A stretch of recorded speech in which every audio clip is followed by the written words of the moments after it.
ਵਾਹਿਗੁਰੂ ਜੀ ਕਾ ਖਾਲਸਾ ਵਾਹਿਗੁਰੂ ਜੀ ਕੀ ਫਤਿਹ। ਮੈਂ ਤੁਹਾਡੀ ਹੋਸਟ ਪ੍ਰੀਤ ਕੌਰ ਨਿਊਜ਼ ਟੀਵੀ 84 ਦੇ ਨਾਲ ਵਿਊਅਰਸ। ਭਾਰਤ ਵਿੱਚ 2014 ਦੀਆਂ ਪਾਰਲੀਮੈਂਟ ਚੋਣਾਂ ਵਿੱਚ ਵੋਟਾਂ ਪੈਣ ਦਾ ਕੰਮ ਤੇਜ਼ੀ ਨਾਲ ਚੱਲ ਰਿਹਾ ਹੈ। 9 ਪੜਾਵਾਂ ਵਿੱਚ ਪੈਣ ਵਾਲੀਆਂ ਵੋਟਾਂ ਵਿੱਚ 543 ਲੋਕ ਸਭਾ ਸੀਟਾਂ ਤੋਂ 349 ਸੀਟਾਂ ਤੇ ਵੋਟਾਂ ਪੈਣ ਦਾ ਕੰਮ ਮੁਕੰਮਲ ਹੋ ਗਿਆ ਹੈ। 194 ਸੀਟਾਂ ਚੋਂ 99 ਸੀਟਾਂ ਤੇ 30 ਅਪ੍ਰੈਲ ਨੂੰ ਵੋਟਾਂ ਪੈਣਗੀਆਂ ਅਤੇ ਬਾਕੀ ਰਹਿੰਦੀਆਂ ਸੀਟਾਂ ਤੇ 7 ਮਈ ਅਤੇ 12 ਮਈ ਨੂੰ ਵੋਟਾਂ ਪੈ ਰਹੀਆਂ ਹਨ। 16 ਮਈ ਨੂੰ ਵੋਟਾਂ ਦੀ ਗਿਣਤੀ ਕੀਤੀ ਜਾਵੇਗੀ। ਹੁਣ ਤੱਕ ਪਈਆਂ ਵੋਟਾਂ ਅਨੁਸਾਰ ਲੋਕਾਂ ਨੇ ਬੜੇ ਉਤਸ਼ਾਹ ਨਾਲ ਵੋਟਾਂ ਵਿੱਚ ਹਿੱਸਾ ਪਾਇਆ ਹੈ।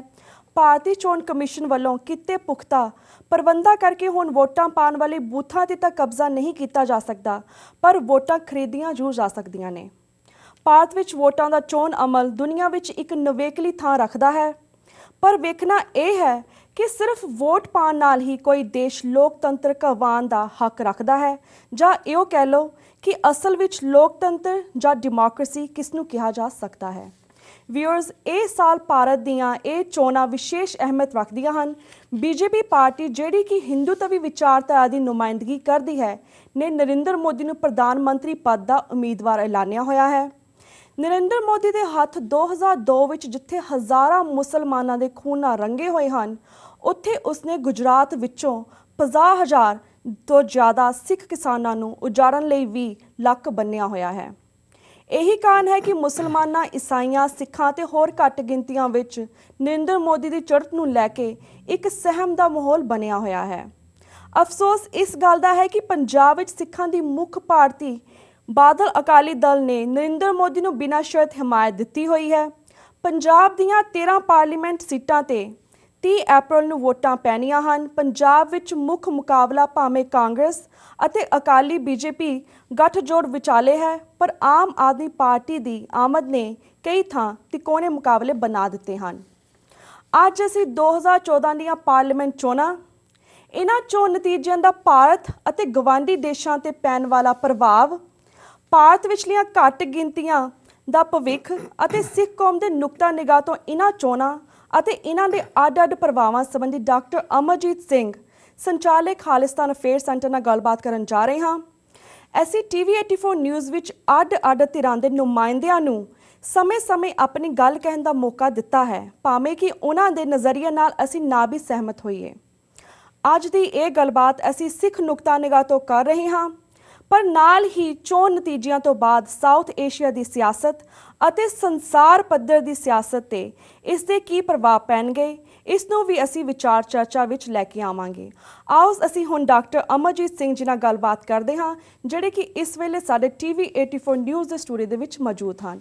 ਜੀ ਡਾਕਟਰ ਸਾਹਿਬ, ਵਾਹਿਗੁਰੂ ਜੀ ਕਾ ਖਾਲਸਾ ਵਾਹਿਗੁਰੂ ਜੀ ਕੀ ਫਤਿਹ। ਹਾਂਜੀ ਰੀਤ ਕੌਰ ਜੀ, ਤੁਹਾਨੂੰ ਵੀ ਤੇ ਟੀਵੀ 84 ਦੇ ਸਮੂਹ ਦਰਸ਼ਕਾਂ ਸਰੋਤਿਆਂ ਨੂੰ ਵੀ ਵਾਹਿਗੁਰੂ ਜੀ ਕਾ ਖਾਲਸਾ ਵਾਹਿਗੁਰੂ ਜੀ ਕੀ ਫਤਿਹ। Dr. Saab, first of all, welcome back to News TV 84. Secondly, Dr. Saab, ਸਭ ਤੋਂ ਪਹਿਲਾਂ ਸਾਡੇ ਦਰਸ਼ਕਾਂ ਨੂੰ ਦੱਸੋ ਕਿ ਭਾਰਤ ਲੋਕਤੰਤਰ ਅਤੇ ਆਮ ਲੋਕਾਂ ਨੂੰ ਮਿਲੇ ਵੋਟਾਂ ਦੇ ਹੱਕ ਸੰਬੰਧੀ ਤੁਸੀਂ ਅੱਜ ਕੀ ਕਹਿਣਾ ਚਾਹੋਗੇ? ਦੇਖੋ, ਜੇ ਅਸੀਂ 7-8 ਹਜ਼ਾਰ ਸਾਲ ਦੇ ਮਨੁੱਖੀ ਇਤਿਹਾਸ ਨੂੰ ਦੇਖੀਏ ਜੀ, ਤੇ ਜ਼ਾਹਰ ਹੈ ਕਿ ਜਦੋਂ ਮਨੁੱਖ ਕੇਵਸ ਚੋਂ, ਉਹਨਾਂ ਗੁਫਾਵਾਂ ਚੋਂ ਬਾਹਰ ਆਇਆ, ਹਾਂਜੀ, ਉਹਨਾਂ ਨੇ ਇੱਕ ਆਪਣੇ ਤਰੀਕੇ ਨਾਲ ਵਿਚਰਨਾ ਸ਼ੁਰੂ ਕੀਤਾ ਹੈ ਤੇ ਅੱਜ ਤੱਕ 21ਵੀਂ ਸਦੀ ਤੱਕ ਬਹੁਤ ਸਾਰੇ ਪੜਾਅ ਆਏ ਨੇ ਕਿ ਕਿਵੇਂ ਉਹ ਗਰੁੱਪ ਜਿਹੜੇ ਥਾਈਂ ਸਨ, ਉਹ ਆਪਣੀ ਕੋਈ ਵੀ ਪ੍ਰਾਪਤੀ ਦਾ ਬਟਵਾਰਾ ਕਿਵੇਂ ਕਰਦੇ ਸਨ ਜੀ, ਆਪਣੀ ਸੁੱਖ ਸਹੂਲਤ ਲਈ ਜਾਂ ਆਪਣੀ ਰੱਖਿਆ ਲਈ ਉਹ ਕੀ ਕਦਮ ਚੁੱਕਦੇ ਸਨ। ਹਾਂਜੀ, ਸੋ ਉਸ ਚੋਂ ਅੱਡ-ਅੱਡ ਸਿਸਟਮ ਨਿਕਲਦੇ ਰਹੇ। ਉਹਦੇ ਚੋਂ ਕਬੀਲੇ ਦਾ ਸਿਸਟਮ ਅੱਜ ਵੀ ਮਨੁੱਖੀ ਇਤਿਹਾਸ ਦਾ ਸਭ ਤੋਂ ਪੁਰਾਣਾ ਸਿਸਟਮ ਮੰਨਿਆ ਜਾਂਦਾ ਹੈ, ਔਰ ਕਬੀਲੇ ਦੇ ਵਿੱਚ ਕਬੀਲਾ ਹੀ ਰਲ ਕੇ ਇੱਕ ਨੂੰ ਆਪਣਾ ਆਗੂ ਚੁਣ ਲੈਂਦਾ ਸੀ ਤੇ ਉਹਦਾ ਹੁਕਮ ਜਿਹੜਾ ਫਿਰ ਉਹ ਰੱਬ ਦੇ ਹੁਕਮ ਵਾਂਗ ਉਸ ਨੂੰ ਮਿਟਾਇਆ ਨਹੀਂ ਸੀ ਜਾ ਸਕਦਾ ਜਾਂ ਉਸ ਨੂੰ ਅਦੂਲਿਆ ਨਹੀਂ ਸੀ ਜਾ ਸਕਦਾ।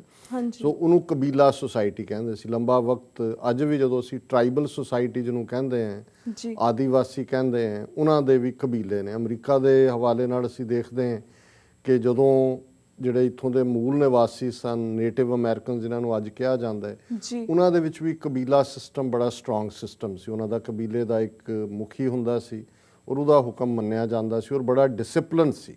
ਜੇ ਅਸੀਂ ਕਿਸੇ ਡਿਸਿਪਲਿਨ ਦੀ ਗੱਲ ਕਰੀਏ, ਫਿਰ ਕਬੀਲਿਆਂ ਤੋਂ ਵੱਧ ਕੇ ਡਿਸਿਪਲਿਨ ਕਿਸੇ 'ਚ ਨਹੀਂ ਸੀ। ਹੌਲੀ ਹੌਲੀ ਜਦੋਂ ਕਬੀਲਿਆਂ ਦੀਆਂ ਲੋੜਾਂ ਚਾਵਾਂ ਖਾਹਿਸ਼ਾਂ ਵਧੀਆਂ, ਇੱਕ ਨੇ ਦੂਸਰੇ ਦੇ ਉੱਤੇ ਜਿਹੜਾ ਹੈ ਉਹ ਕਬਜ਼ਾ ਕਰਨਾ ਸ਼ੁਰੂ ਕੀਤਾ, ਲੜਾਈਆਂ ਹੋਈਆਂ।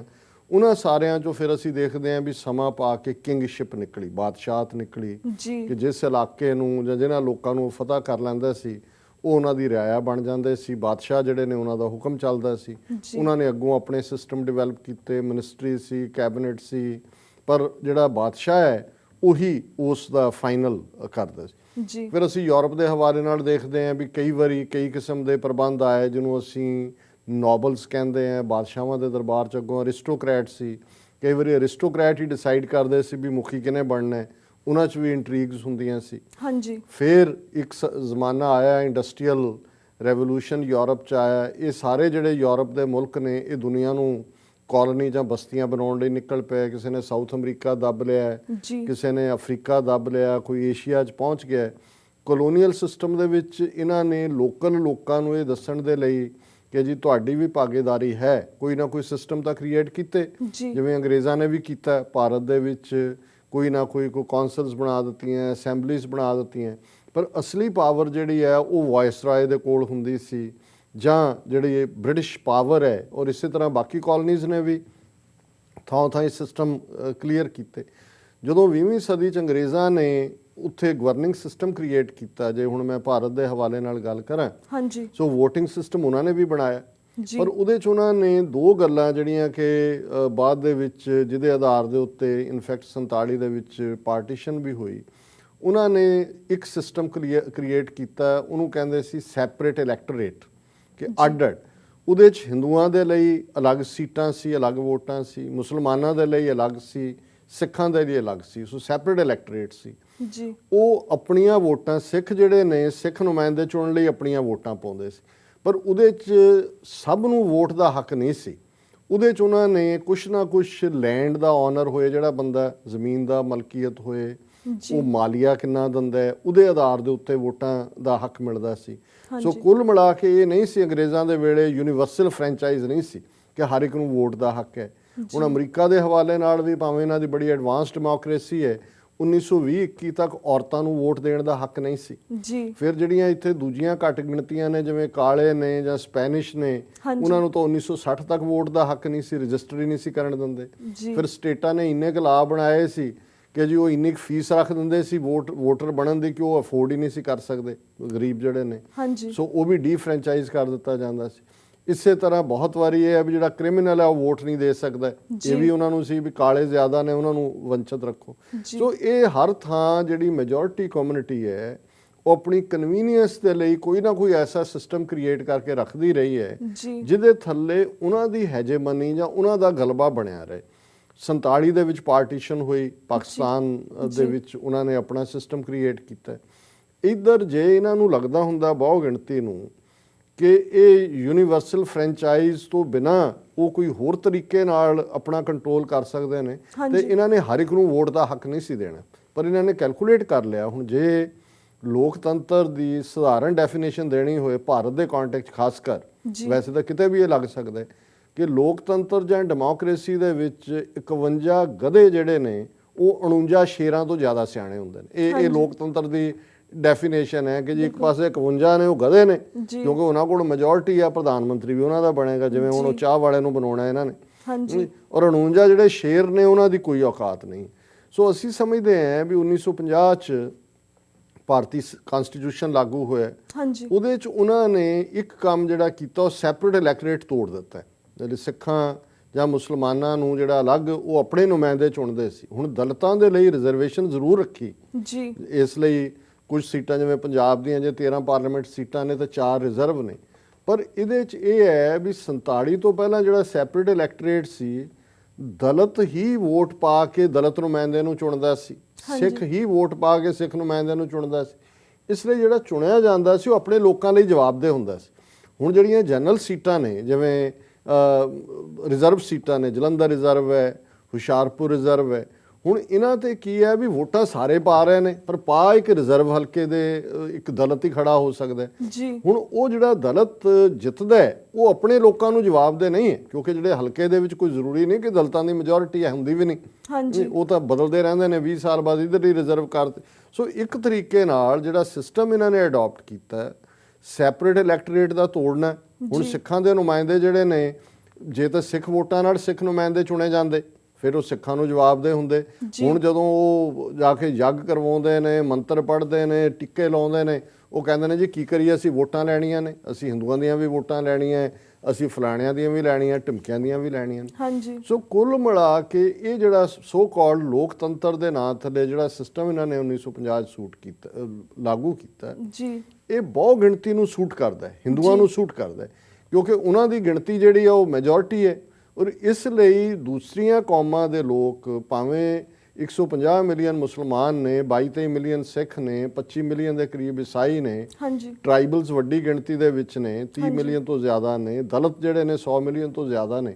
ਪਰ ਜੇ ਤੁਸੀਂ ਕੁੱਲ ਮਿਲਾ ਕੇ ਦੇਖੋ ਅੱਜ ਵੀ ਇਲੈਕਸ਼ਨ ਦੇ ਹਵਾਲੇ ਨਾਲ, ਸੋ ਉਹਨਾਂ ਸਾਰਿਆਂ ਦੀ ਆਵਾਜ਼ ਦੱਬੀ ਹੋਈ ਹੈ। ਔਰ ਉਹ ਦੇਖ ਉਹਨਾਂ ਧਿਰਾਂ ਵੱਲ ਹੀ ਰਹੇ ਨੇ ਜਿਹੜੀਆਂ ਧਿਰਾਂ ਅਲਟੀਮੇਟਲੀ ਉਹਨਾਂ ਦੇ ਹੱਕਾਂ ਨੂੰ ਰਿਪਰੈਜ਼ੈਂਟ ਨਹੀਂ ਕਰਦੀਆਂ। ਸੋ ਮੈਂ ਸਮਝਦਾ ਹਾਂ ਵੀ ਇਹ ਜਿਹੜਾ ਲੋਕਤੰਤਰ ਦਾ ਮਾਡਲ ਹੈ ਉਹ ਉਹਨਾਂ ਨੂੰ ਤਾਂ ਸੂਟ ਕਰਦਾ ਹੈ, ਬਹੁ ਗਿਣਤੀ ਨੂੰ, ਕਿਉਂਕਿ ਬਹੁ ਗਿਣਤੀ ਦੇ ਨਾਂ ਥੱਲੇ ਉੱਥੇ ਇੱਕ ਸਮਾਲ ਪਰਸੈਂਟੇਜ ਹੈਗੀ ਹੈ ਜਿਹੜੇ ਉੱਪਰ ਬੈਠੇ ਹੋਏ ਨੇ, ਜਿਹੜੇ ਕੰਟਰੋਲ ਕਰਦੇ ਨੇ। ਪਰ ਘੱਟ ਗਿਣਤੀਆਂ ਦੇ ਹਵਾਲੇ ਨਾਲ ਇਸ ਸਾਰੇ 'ਚ ਸਾਡੀ ਕੋਈ ਆਵਾਜ਼ ਨਹੀਂ ਰਹੀ। ਹੁਣ ਪੰਜਾਬ 'ਚ ਜੇ 13 ਸੀਟਾਂ ਨੇ, 13 ਦੇ 13 ਵੀ ਸਾਡੇ ਸਿੱਖ ਬਣ ਜਾਣ ਤੇ ਤੁਸੀਂ 500 ਪਲੱਸ ਦੀ ਪਾਰਲੀਮੈਂਟ ਦੇ ਵਿੱਚ ਤੁਹਾਡਾ ਕੁਝ ਵਟਿਆ ਨਹੀਂ ਜਾਂਦਾ, ਕਿਉਂਕਿ ਕਨਸਟੀਟਿਊਸ਼ਨ ਦੇ ਵਿੱਚ ਕੋਈ ਸੇਫਗਾਰਡ ਨਹੀਂ ਨੇ ਕਿ ਸਿੱਖਾਂ ਦੇ ਬਾਰੇ ਕੋਈ ਲਾਅ ਸਿੱਖਾਂ ਦੀ ਮਰਜ਼ੀ ਤੋਂ ਬਿਨਾਂ ਨਹੀਂ ਬਣਾ ਸਕਦੇ, ਕੋਈ ਸੇਫਗਾਰਡ ਨਹੀਂ ਹੈ। ਉਹਦਾ ਨਤੀਜਾ ਕੀ ਹੈ ਵੀ ਇਹਨਾਂ ਨੇ ਮੈਰਿਜ ਐਕਟ ਤੋਂ ਲੈ ਕੇ 7 ਐਕਟ ਇਸ ਕਿਸਮ ਦੇ 1955 'ਚ ਬਣਾਏ ਜਿਹੜੇ ਸਿੱਖਾਂ ਨੂੰ ਹਿੰਦੂ ਬਣਾ ਦਿੱਤੇ।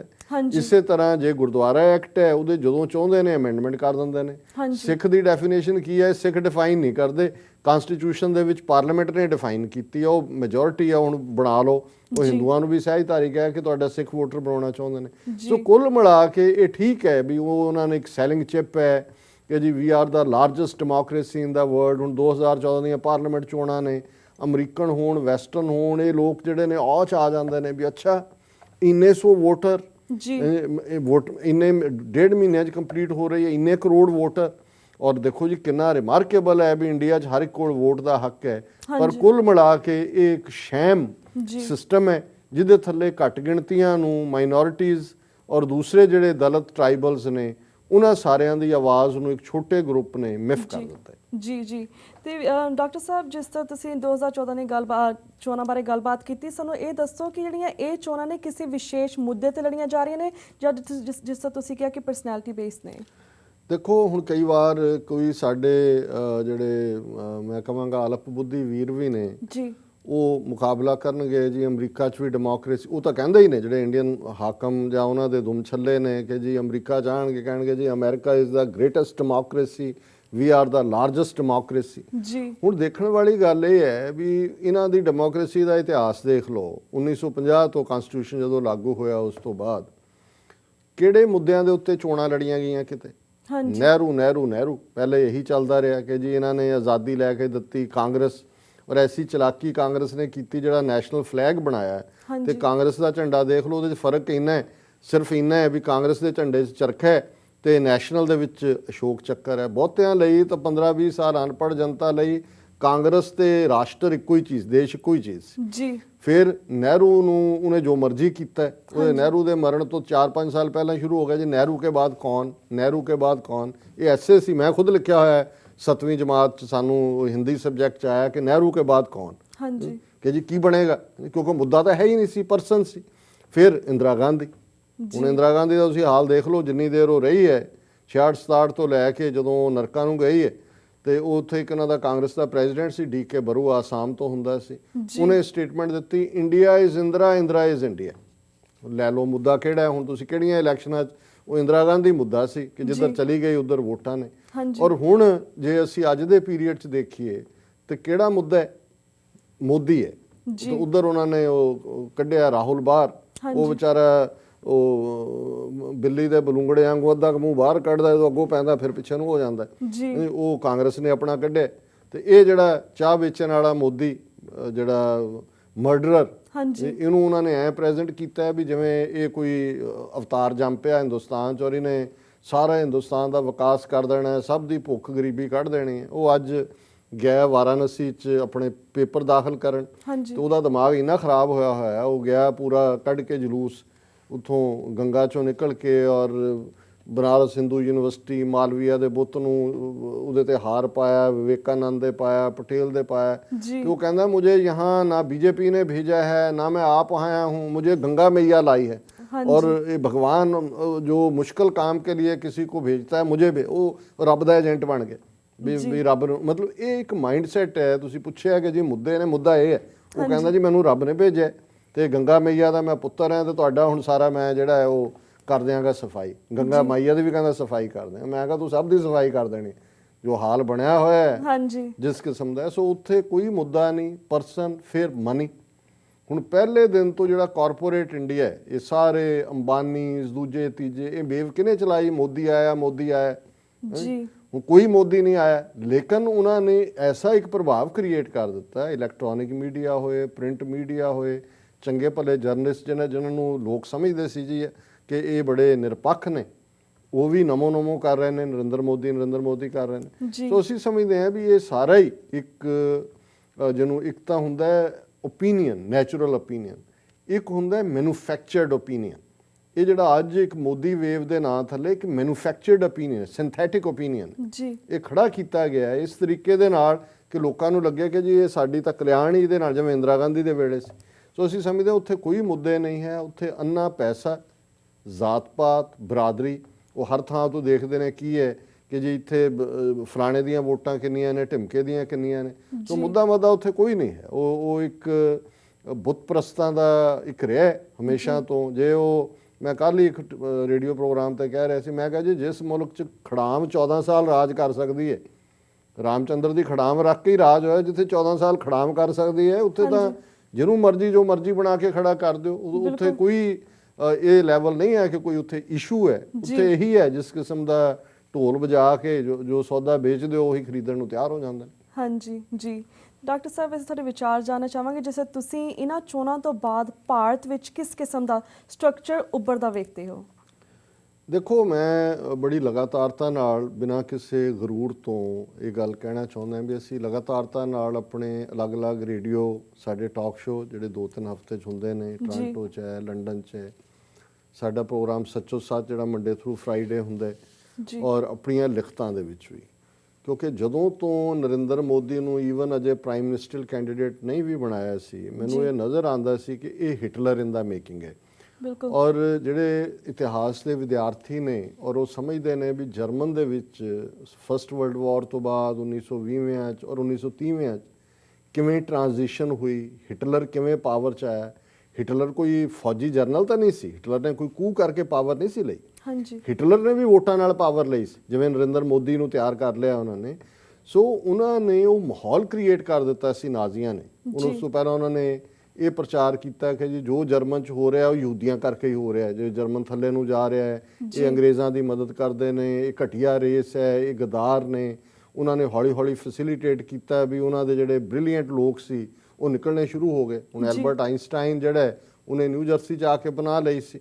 ਇਸ ਤਰ੍ਹਾਂ ਉਹਨਾਂ ਦੇ ਬਹੁਤ ਸਾਰੇ ਸਾਇੰਸਦਾਨ ਨਿਕਲੇ। ਫਿਰ ਜਿਹੜੇ ਉਹਨਾਂ ਦੇ ਕਾਰੋਬਾਰ ਸੀ ਉਹਨਾਂ ਨੇ ਜਿਹੜਾ ਉਹਨਾਂ ਦੇ ਉੱਤੇ ਪਿਕਟਿੰਗ ਸ਼ੁਰੂ ਕਰ ਦਿੱਤੀ। ਕਦੇ ਉਹਨਾਂ ਦੀਆਂ ਕਿਤਾਬਾਂ ਸਾੜ ਦਿੱਤੀਆਂ ਜਿਹਨੂੰ ਕ੍ਰਿਸਟਲ ਨੋਟ ਕਹਿੰਦੇ ਨੇ, ਇੱਕ ਰਾਤ ਬਣਾਏ ਉਹਨਾਂ ਨੇ ਕਿਹਾ ਜੀ ਸਾਰੀਆਂ ਜਿੰਨੀਆਂ ਯਹੂਦੀਆਂ ਦੀਆਂ ਨੇ ਕਿਤਾਬਾਂ ਉਹਨਾਂ ਨੂੰ ਕਹੋ ਜੀ ਇਹ ਨਾਜ਼ੀਆਂ ਦੇ ਇਹ ਖਿਲਾਫ ਲਿਖਦੇ ਨੇ ਸਾਡੀ ਰੇਸ ਤੇ। ਸੋ ਕਹਿਣ ਦਾ ਮਤਲਬ ਹੈ ਕਿ ਜੇ ਤੁਸੀਂ ਨਾਜ਼ੀ ਪਾਰਟੀ ਦਾ ਦੇਖੋ, ਫਾਈਨਲੀ ਜਦੋਂ ਉਹਨਾਂ ਨੇ ਕਬਜ਼ਾ ਕੀਤਾ ਵੋਟਾਂ ਰਾਹੀਂ, ਉਹਨਾਂ ਦੀ ਜਿਹੜੀ ਪਾਰਲੀਮੈਂਟ ਬਿਲਡਿੰਗ ਹੈ ਉਹਨੂੰ ਜਰਮਨ 'ਚ ਰੈਕਟੈਕ ਕਹਿੰਦੇ ਸੀ, ਇੱਦਾਂ ਦਾ ਨਾਂ ਹੈ, ਰਾਈਟੈਕ ਸ਼ਾਇਦ, ਹਾਂਜੀ, ਆਪ ਹੀ ਅੱਗ ਲਾਤੀ ਨਾਜ਼ੀਆਂ ਨੇ ਔਰ ਉਹਨਾਂ ਨੇ ਬਲੇਮ ਕੀਤਾ ਜੀ ਯਹੂਦੀਆਂ ਨੇ ਲਾਈ ਹੈ।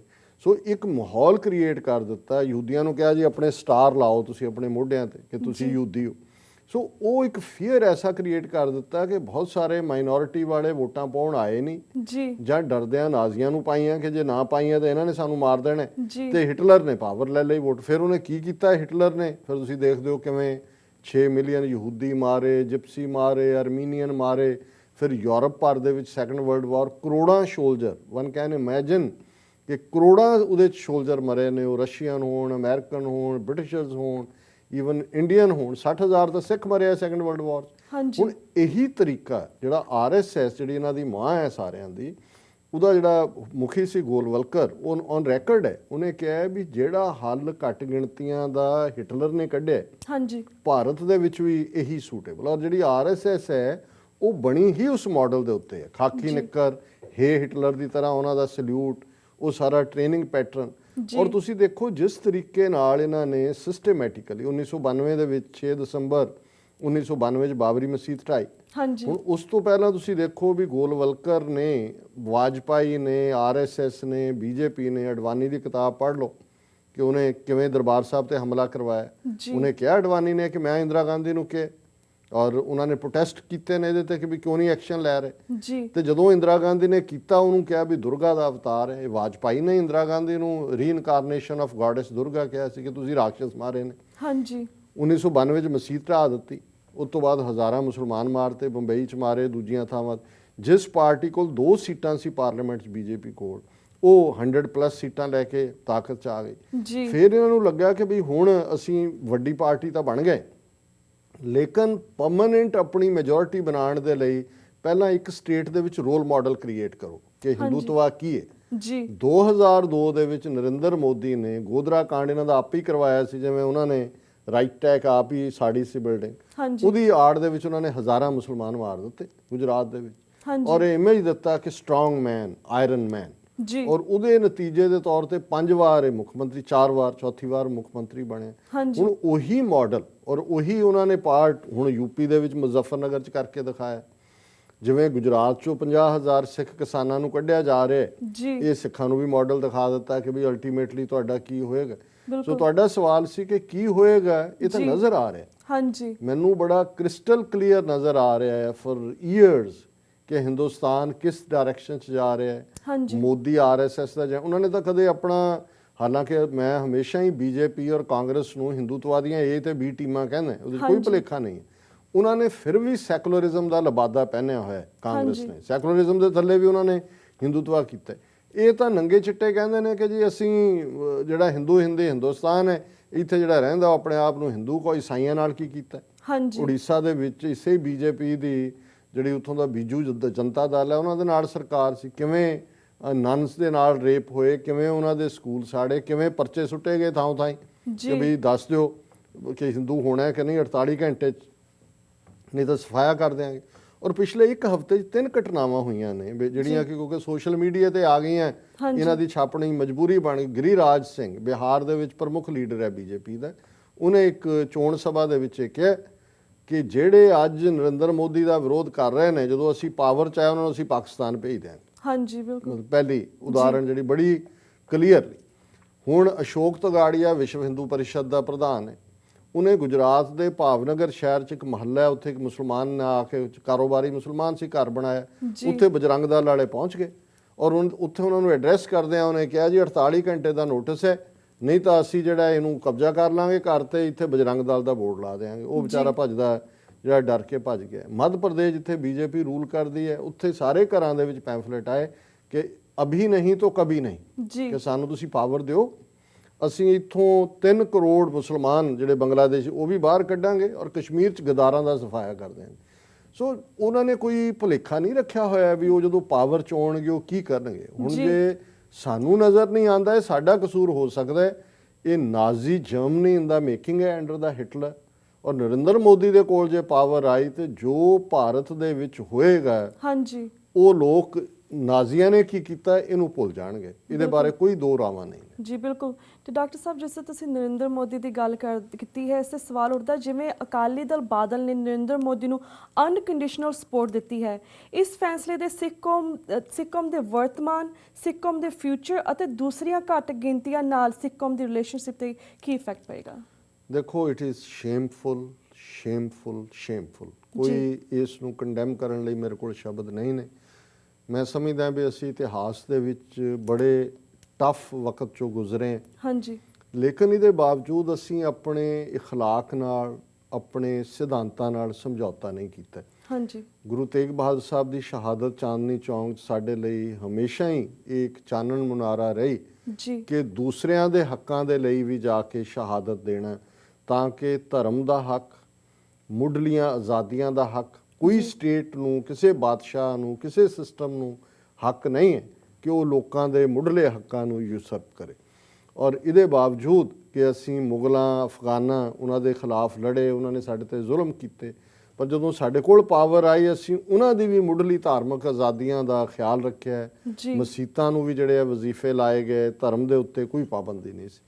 ਹੁਣ ਅਸੀਂ ਕਿਹੜੇ ਮੂੰਹ ਨਾਲ ਇਤਿਹਾਸ ਨੂੰ, ਆਪਣੀਆਂ ਵਰਤਮਾਨ ਔਰ ਭਵਿੱਖ ਦੀਆਂ ਜਨਰੇਸ਼ਨਸ ਨੂੰ ਇਹ ਜਸਟੀਫਾਈ ਕਰਾਂਗੇ ਕਿ ਸਾਡੀ ਮੁੱਖ ਪੋਲੀਟੀਕਲ ਪਾਰਟੀ, ਮੁੱਖ ਪੋਲੀਟੀਕਲ ਧਿਰ ਉਹਦੇ ਨਾਲ ਖਲੋਤੀ, ਜਿਹਨੇ ਹਜ਼ਾਰਾਂ ਮੁਸਲਮਾਨਾਂ ਦੇ ਖੂਨ ਨਾਲ ਆਪਣੇ ਹੱਥ ਰੰਗੇ ਨੇ, हाँ जी। ਉਸ ਮੋਦੀ ਨੂੰ ਬਿਨਾਂ ਸ਼ਰਤ ਹਮਾਇਤ ਦਿੱਤੀ, ਜਿਹੜੇ ਸਾਡੇ ਭਰਾਵਾਂ ਨੂੰ 50,000 ਤੋਂ ਜ਼ਿਆਦਾ ਸਿੱਖ ਕਿਸਾਨਾਂ ਨੂੰ, ਜਿਹੜੇ ਪਿਛਲੇ 50 ਸਾਲ ਤੋਂ ਜਿਨ੍ਹਾਂ ਨੇ ਮਿਹਨਤ ਕਰਕੇ ਖੂਨ ਪਸੀਨਾ ਇੱਕ ਕਰਕੇ ਉਸ ਕੱਛ ਦੇ ਡੈਜ਼ਰਟ ਨੂੰ ਆਬਾਦ ਕੀਤਾ, ਉਹਨਾਂ ਨੂੰ ਜਿਹੜਾ ਉੱਥੋਂ ਕੱਢ ਰਹੇ। ਅਸੀਂ ਕਿਵੇਂ ਜਸਟੀਫਾਈ ਕਰਾਂਗੇ ਕਿ ਜਦੋਂ ਸੈਕੂਲਰ ਤਾਕਤਾਂ, ਸੱਚਮੁੱਚ ਧਰਮ ਨਿਰਪੇਖ ਤਾਕਤਾਂ ਜਿਹੜੀਆਂ ਨੇ ਉਹ ਖਤਰੇ 'ਚ ਸੀ ਤੇ ਅਸੀਂ ਇਸ ਕਾਤਲ ਦਾ, ਇਸ ਹਿੰਦੂਤਵੀ ਦੇ ਰੱਥ ਦਾ ਰਥਵਾਨ ਬਣੇ ਹੋਏ ਸੀ। हाँ जी। ਔਰ ਗੱਲ ਇੱਥੋਂ ਤੱਕ ਮਹਿਦੂਦ ਨਹੀਂ, ਅੱਜ ਜਿਸ ਤਰੀਕੇ ਨਾਲ ਅਰੁਣ ਜੇਤਲੀ ਨੂੰ ਅੰਮ੍ਰਿਤਸਰ ਚੋਂ ਲਿਆ ਕੇ ਰਾਈਟ ਹੈਂਡ ਮੈਨ ਮੋਦੀ ਦਾ, ਜਿਹੜਾ ਨਰਕਧਾਰੀਆਂ ਦਾ ਵਕੀਲ ਰਿਹਾ ਹੈ, ਜਿਹੜਾ ਹੁਣ ਜਗਦੀਸ਼ ਟਾਈਟਲਰ ਸੱਜਣ ਕੁਮਾਰ ਨੂੰ ਉਹਦਾ ਏਡ ਰੁਸਤਗੋਈ ਆ ਉਹ ਰਿਪਰੈਜ਼ੈਂਟ ਕਰ ਰਿਹਾ,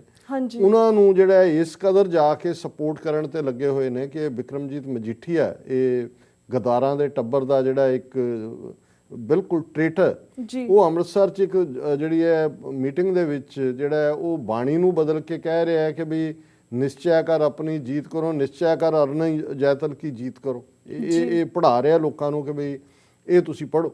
ਸੋ ਇਹਦੀ ਕੀ ਜਸਟੀਫਿਕੇਸ਼ਨ ਹੋਏਗੀ? ਸੋ ਮੈਂ ਸਮਝਦਾ ਵੀ ਬਾਦਲ ਨੇ ਔਰ ਇਸ ਕੋੜਮੇ ਨੇ, ਇਸ ਟੱਬਰ ਨੇ ਜਿਸ ਕਦਰ ਸਿੱਖਾਂ ਦਾ ਨੁਕਸਾਨ ਕੀਤਾ ਹੈ, ਸਿੱਖੀ ਆਦਰਸ਼ਾਂ ਦਾ, ਸਿੱਖੀ ਆਈਡੀਅਲਸ ਦਾ, ਔਰ ਜਿਸ ਤਰੀਕੇ ਦੇ ਨਾਲ ਸ਼ੇਮਲੈਸਲੀ ਮੋਦੀ ਨੂੰ ਜਿਹੜਾ ਉਹ ਸਪੋਰਟ ਕੀਤਾ ਹੈ, ਇਹ ਸਾਨੂੰ ਸ਼ਰਮ ਦੇਗਾ, ਅੱਜ ਵੀ ਦੇ ਰਿਹਾ ਸ਼ਰਮ, ਇਤਿਹਾਸ 'ਚ ਵੀ ਸ਼ਰਮ ਦੇਗਾ। ਔਰ ਇਹ ਜਿਹੜਾ ਫੈਸਲਾ ਹੈ, ਅਸੀਂ ਤਾਂ 47 ਦੇ ਫੈਸਲੇ ਨੂੰ ਅੱਜ ਤੱਕ ਉਹਨੂੰ ਸਫਰ ਕਰਦੇ ਹਾਂ ਕਿ ਜੀ ਮਾਸਤਾਰਾ ਸਿੰਘ ਜਿਹੜਾ ਉਹ ਕਾਂਗਰਸ ਦੇ ਜਹਾਜ਼ ਤੇ ਚੜ੍ਹ ਗਏ, ਬਲਦੇਵ ਸਿੰਘ ਨੇ ਜਿਹੜਾ ਉਹ ਚਰਚਲ ਨੂੰ ਨਹੀਂ ਮਿਲਿਆ, ਉਹ ਨਹਿਰੂ ਦੇ ਕਹਿਣ ਤੇ, ਅਸੀਂ ਉਹਨਾਂ ਵਾਕਿਆਂ ਨੂੰ ਦੁਹਰਾਉਂਦੇ ਹਾਂ। ਪਰ ਇਹ ਜਿਹੜਾ ਬਾਦਲ ਕੋੜਮੇ ਦਾ ਜਿਸ ਕਿਸਮ ਦਾ ਇਹ ਫੈਸਲਾ ਹੈ, ਇਸ ਨੂੰ ਅਨਕੰਡੀਸ਼ਨਲ ਸਪੋਰਟ ਦੇਣ ਦਾ, ਇਹ ਸਾਡੇ ਲਈ ਇੱਕ ਬੜਾ ਸ਼ਰਮਨਾਕ ਵਾਕਿਆ ਹੈ। ਪਰ ਅਸੀਂ ਇਹਨੂੰ ਕਦੇ ਵੀ ਨਾ ਹਿਸਟਰੀ 'ਚ ਨਾ ਆਪਣੀਆਂ ਜਨਰੇਸ਼ਨਸ ਨੂੰ ਕਦੇ ਵੀ ਅਸੀਂ ਜਸਟੀਫਾਈ ਨਹੀਂ ਕਰ ਸਕੇ। ਜੀ ਬਿਲਕੁਲ ਬਿਲਕੁਲ ਡਾਕਟਰ ਸਾਹਿਬ ਸਾਡਾ ਹੁਣ ਵਕਤ ਸਮਾਪਤੀ ਵੱਲ ਜਾ ਰਿਹਾ। ਅੱਜ ਤੁਹਾਡੇ ਕੋਲ ਇੱਥੇ ਇਜਾਜ਼ਤ ਲੈਣੇ, ਕੱਲ੍ਹ ਨੂੰ ਅਸੀਂ ਇਸੇ ਇਲੈਕਸ਼ਨ 2014 ਦੇ ਉੱਪਰ ਤੁਹਾਡੇ ਨਾਲ ਫਿਰ ਤੋਂ ਗੱਲਬਾਤ ਕਰਾਂਗੇ, ਤੁਹਾਨੂੰ ਫਿਰ ਤੋਂ ਅਸੀਂ TV 84 ਦੇ ਦਰਸ਼ਕਾਂ ਦੇ ਰੂਬਰੂ ਕਰਵਾਵਾਂਗੇ। ਪਰ ਅੱਜ ਅਸੀਂ ਤੁਹਾਡੇ ਕੋਲ ਇੱਥੇ ਇਜਾਜ਼ਤ ਲੈਣੇ ਹਾਂ ਜੀ। ਵਾਹਿਗੁਰੂ ਜੀ ਕਾ ਖਾਲਸਾ, ਵਾਹਿਗੁਰੂ ਜੀ ਕੀ ਫਤਿਹ। ਤੇ ਵਿਊਅਰਸ, ਇੱਥੇ ਅਸੀਂ ਅੱਜ ਤੁਹਾਡੇ ਕੋਲ ਵੀ ਇਜਾਜ਼ਤ ਲੈਣੇ ਹਾਂ। ਕੱਲ੍ਹ ਨੂੰ ਮਿਲਾਂਗੇ ਡਾਕਟਰ ਸਾਹਿਬ ਨੂੰ, ਫਿਰ ਇਸੇ ਮੁੱਦੇ ਦੇ ਉੱਪਰ ਅਸੀਂ ਗੱਲਬਾਤ ਕਰਾਂਗੇ। ਪਰ ਤਦ ਤੱਕ ਲਈ TV 84 ਨੂੰ ਇਜਾਜ਼ਤ ਦਿਓ, ਰੀਤ ਕੌਰ ਨੂੰ ਇਜਾਜ਼ਤ ਦਿਓ। ਵਾਹਿਗੁਰੂ ਜੀ ਕਾ ਖਾਲਸਾ, ਵਾਹਿਗੁਰੂ ਜੀ ਕੀ ਫਤਿਹ।